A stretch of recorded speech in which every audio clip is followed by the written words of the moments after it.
आकाशवाणी लखनऊ से प्रस्तुत हैं प्रादेशिक समाचार। मुख्य समाचार। मुख्यमंत्री योगी आदित्यनाथ ने आज लखनऊ में इन्वेस्टर्स मीट कार्यक्रम को किया संबोधित। कहा, प्रदेश को नई ऊंचाइयों पर ले जाएगा लखनऊ हरदोई सीमा पर प्रस्तावित मेगा टेक्सटाइल अपैरल पार्क। मुख्यमंत्री ने वस्त्र उद्योग में निवेश करने वाले 80 निवेशकों को वितरित की 210 करोड़ रुपए की प्रोत्साहन राशि। 700 करोड़ रुपए के 2 MOU पर किए गए हस्ताक्षर। केंद्रीय मंत्री प्रहलाद जोशी ने गोरखपुर में नए खाद्यान्न भंडार गृह का किया उद्घाटन। कहा, प्रधानमंत्री नरेंद्र मोदी के नेतृत्व में देश तेजी से कर रहा है प्रगति। और IPL का 18वां संस्करण कोलकाता के ईडन गार्डन्स में आज से होगा शुरू। कोलकाता नाइट राइडर्स और रॉयल चैलेंजर्स बेंगलुरु के बीच होगा पहला मुकाबला। नमस्कार, प्रदेश के समाचारों के साथ मैं मनीषा पाठक। अब समाचार विस्तार से। मुख्यमंत्री योगी आदित्यनाथ आज लखनऊ में PM मित्र योजना के तहत लखनऊ हरदोई सीमा पर 1000 एकड़ में प्रस्तावित मेगा टेक्सटाइल और अपैरल पार्क की स्थापना के लिए इन्वेस्टर्स मीट कार्यक्रम में सम्मिलित हुए। इस अवसर पर मुख्यमंत्री ने कहा कि ये पार्क उत्तर प्रदेश को टेक्सटाइल हब के रूप में स्थापित करेगा और रोजगार के नए अवसर सृजित करेगा। इस दौरान मुख्यमंत्री ने वस्त्र उद्योग में निवेश करने वाले 80 निवेशकों को 210 करोड़ रुपए की प्रोत्साहन राशि वितरित की। इस अवसर पर PM मित्र पार्क के लिए 700 करोड़ रुपए के 2 MOU पर हस्ताक्षर किए गए।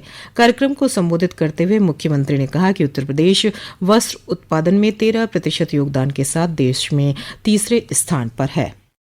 वस्त्र उत्पादन में 13% योगदान के साथ देश के अंदर तीसरे स्थान पर उत्तर प्रदेश है और 20 लाख से अधिक वर्तमान में हम लोग इसके माध्यम से रोजगार भी प्रदान कर रहे हैं। प्रदेश ने इसके बारे में तमाम अन्य संस्थान भी खड़े किए हैं, खासतौर पर NIFT Raebareli, textile technology institute Kanpur, Indian institute of apparel technology Varanasi, सभी इंस्टीट्यूट भी हमारे आगे बढ़े हैं। जिन 80 निवेशकों ने यहाँ पे अपना निवेश उत्तर प्रदेश के अंदर किया है, ऐसे 80 इकाइयों को हम लोगों ने 210 करोड़ रुपए का भी इंसेंटिव उन्हें प्रदान किया है। मुख्यमंत्री ने कहा कि लखनऊ के टेक्सटाइल पार्क के साथ साथ प्रदेश में अन्य स्थानों पर भी 10 नए और टेक्सटाइल पार्क बनाए जाएंगे। सरकार ने तय किया है कि उत्तर प्रदेश के अंदर यह केवल लखनऊ में यह इंटीग्रेटेड टेक्सटाइल पार्क ही नहीं बनेगा, बल्कि इसके बाद इसके एक्सटेंशन सेंटर के रूप में 10 नए पार्क राज्य सरकार अपने स्तर पर प्रदेश के अंदर करेगी। टेक्सटाइल के साथ साथ लेदर के भी जो नए क्लस्टर विकसित हो सकते हैं, 2 नए लेदर पार्क संत रविदास के नाम पर हम उत्तर प्रदेश के अंदर इसके साथ ही विकसित करने जा रहे हैं। यानी ये उत्तर प्रदेश की इन संभावनाओं को आगे बढ़ाता है और इन कार्यक्रमों को हम आगे बढ़ाने के लिए पूरी तरीके से इन कार्यक्रमों के साथ जुड़े हुए हैं। केंद्रीय उपभोक्ता मामले, खाद्य एवं सार्वजनिक वितरण तथा नवीन एवं नवीकरणीय ऊर्जा मंत्री प्रहलाद जोशी ने आज गोरखपुर के गीडा सेक्टर 26 में बने नए खाद्यान्न भंडार गृह का उद्घाटन किया। इस अवसर पर उन्होंने कहा कि वेयर हाउसिंग बिजनेस देश में तेजी से विकसित हो रहा है। उन्होंने कहा कि भारत प्रधानमंत्री के नेतृत्व में तेजी से आर्थिक प्रगति कर रहा है। वेयर हाउसिंग बिजनेस जो है देश में बहुत ही फास्ट ग्रोइंग एक इकोनॉमी है, बिजनेस है, और एक कारण यही है भारत मोदी जी के नेतृत्व में बहुत तेज से आर्थिक प्रगति भारत में हो रहा है। भारत एक fastest growing economy of the world है। मैन्युफैक्चरिंग ज्यादा हो रहा है और हमारा जो एग्रीकल्चरल प्रोडक्ट है वो भी प्रोडक्शन भी ज्यादा हो रहा है और इसका एक्सपोर्ट वगैरह बहुत ही ज्यादा हो रहा है। इसके कारण लॉजिस्टिक व्यवस्था में एक बहुत अहम पहल है ये हमारा वेयर हाउसिंग। केंद्रीय अन्वेषण ब्यूरो CBI ने वर्ष 2011 से 2014 के बीच नोएडा स्पोर्ट्स सिटी परियोजना के आवंटन, विकास और मंजूरी में अनियमितताओं के आरोपों के संबंध में दिल्ली और नोएडा में कई स्थानों पर तलाशी ली है। सूत्रों के अनुसार इस संबंध में CBI ने इलाहाबाद उच्च न्यायालय के निर्देश पर विभिन्न कंपनियों, उनके निदेशकों, अज्ञात लोक सेवकों के खिलाफ 3 मामले दर्ज किए हैं। तलाशी के दौरान एजेंसी ने आपत्तिजनक दस्तावेज, डिजिटल साक्ष्य और अन्य सामग्री बरामद की है। डिजिटल एग्री मिशन के अंतर्गत देश के हर किसान को एक डिजिटल पहचान पत्र प्रदान किया जाएगा। कृषि और किसान कल्याण मंत्री शिवराज सिंह चौहान ने लोकसभा में वर्ष 2025-26 के लिए कृषि मंत्रालय की अनुदान मांगों पर चर्चा का उत्तर देते हुए कल ये जानकारी दी। उन्होंने कहा कि इस पहल से किसान विभिन्न सरकारी योजनाओं का लाभ ले सकते हैं। श्री चौहान ने कहा कि कृषि देश की अर्थव्यवस्था की रीढ़ है और किसानों का कल्याण सरकार की प्राथमिकता है। केंद्रीय गृह राज्य मंत्री नित्यानंद राय ने आज गोरखपुर में तारामंडल स्थित सर्किट हाउस में बिहार दिवस पर प्रेस वार्ता की। श्री राय ने कहा कि बिहार में मां सीता का भव्य मंदिर बनाया जाएगा। उन्होंने कहा कि सीता मां से बिहार और उत्तर प्रदेश का सदियों से नाता रहा है। ये समाचार आप आकाशवाणी लखनऊ से सुन रहे हैं। ताज़ा समाचार जानने के लिए आप हमारी वेबसाइट newsonair.gov.in पर लॉगिन कर सकते हैं। इसके साथ ही आप प्रादेशिक समाचारों का ये बुलेटिन हमारे YouTube चैनल पर भी सुन सकते हैं। समाचारों में आपका फिर स्वागत है। केंद्रीय सहकारिता मंत्रालय के सचिव डॉक्टर आशीष कुमार भूटानी ने आज लखनऊ स्थित सहकारिता भवन में सहकारिता से संबंधित योजनाओं और कार्यों की समीक्षा की। बैठक के बाद संवाददाताओं से बातचीत करते हुए श्री भूटानी ने सहकारी समितियों को आत्मनिर्भर बनाने के लिए तकनीक और संसाधनों के प्रयोग पर जोर दिया। बैंकों में पारदर्शिता लाना बहुत जरूरी है और टेक्नोलॉजी के अलावा कोई तरीका नहीं है पारदर्शिता लाने का। बाकी बैंक जितने भी कमर्शियल बैंक हैं, प्राइवेट बैंक हैं, उन्होंने टेक्नोलॉजी को अपना के काफी हद तक सिस्टम ठीक कर लिए। वही सुविधा है, हमको वही सिस्टम आपके कोऑपरेटिव बैंक में लाने पड़े। केंद्रीय राज्य मंत्री बीएल वर्मा आज गौतम बुद्ध नगर में आयोजित द्वितीय India international soft tennis championship के समापन समारोह में शामिल हुए। इस चैंपियनशिप में 14 देशों के खिलाड़ियों ने हिस्सा लिया। प्रतियोगिता में बालक वर्ग में भारत की टीम ने स्वर्ण पदक जीता है, वहीं नेपाल ने रजत और श्रीलंका ने कांस्य पदक हासिल किया है।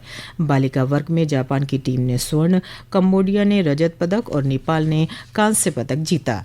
सरकार ने मुजफ्फरनगर से बांग्लादेश को 30 मीट्रिक टन जीआई टैग वाला गुड़ निर्यात किया है। ये किसान उत्पादक संगठनों एफपीओ और किसान उत्पादक कंपनियों एफपीसी के माध्यम से पश्चिमी उत्तर प्रदेश से बांग्लादेश को गुड़ के सीधे निर्यात की एक पहल है। इस निर्यात को कृषि और प्रसंस्कृत खाद्य उत्पाद निर्यात विकास प्राधिकरण द्वारा सुगम बनाया गया है।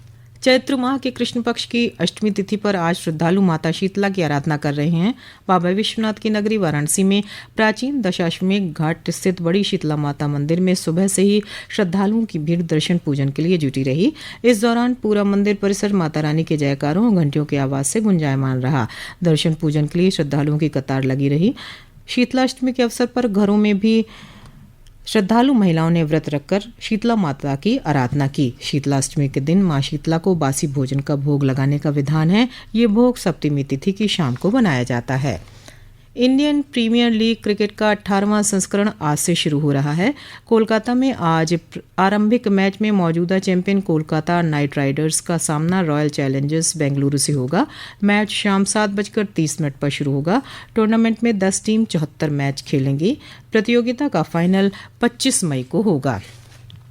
प्रदेश में आज कई स्थानों पर रुक रुक कर बारिश होने से तापमान में गिरावट दर्ज की गई।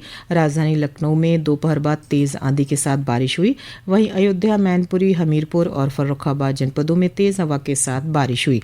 मौसम विभाग के वरिष्ठ वैज्ञानिक मोहम्मद दानिश ने बताया, एक वेस्टर्न डिस्टर्बेंस है और साथ ही में मध्य प्रदेश और छत्तीसगढ़ में बीच में एक विंड डिस्कंटिन्यूटी लाइन है, जिसको हम ट्रफ लाइन भी बोल सकते हैं, जिसके असर से वेस्टर्न यूरोपियन में कुछ जगह जैसे थंडर स्टॉर्म डेवलपमेंट हुआ है। थंडर स्टॉर्म मींस छोटे छोटे एक सिस्टम हुए हैं, जिसके वजह से कई जगहों में बारिश बूंदाबांदी हुई है गरज चमक के साथ। वहीं राजधानी लखनऊ में भी इसका असर देखा गया, जिससे कि तेज हवाओं का चलन रहा। ये सिलसिला आज ही प्रदेश में रहेगा। ये सिस्टम वेस्ट यूपी से होते हुए सेंट्रल यूपी से होते हुए धीरे धीरे ईस्टवर्ड मूव हो जाएगा। कल से मौसम पूरी तरीके से साफ रहेगा और धीरे धीरे तापमान में बढ़ोतरी देखी जा सकती है। अंत में मुख्य समाचार एक बार फिर। मुख्यमंत्री योगी आदित्यनाथ ने आज लखनऊ में इन्वेस्टर्स मीट कार्यक्रम को किया संबोधित। कहा, प्रदेश को नई ऊंचाइयों पर ले जाएगा लखनऊ हरदोई सीमा पर प्रस्तावित मेगा टेक्सटाइल अपैरल पार्क। मुख्यमंत्री ने वस्त्र उद्योग में निवेश करने वाले 80 निवेशकों को वितरित की 210 करोड़ रुपए की प्रोत्साहन राशि। 700 करोड़ रुपए के 2 MOU पर किए गए हस्ताक्षर। केंद्रीय मंत्री प्रहलाद जोशी ने गोरखपुर में नए खाद्यान्न भंडार गृह का किया उद्घाटन। कहा, प्रधानमंत्री नरेंद्र मोदी के नेतृत्व में देश तेजी से कर रहा है प्रगति। और IPL का 18वां संस्करण कोलकाता के ईडन गार्डन्स में आज से होगा शुरू। कोलकाता नाइट राइडर्स और रॉयल चैलेंजर्स बेंगलुरु के बीच होगा पहला मुकाबला। इसी के साथ प्रादेशिक समाचारों का ये बुलेटिन समाप्त हुआ। नमस्कार।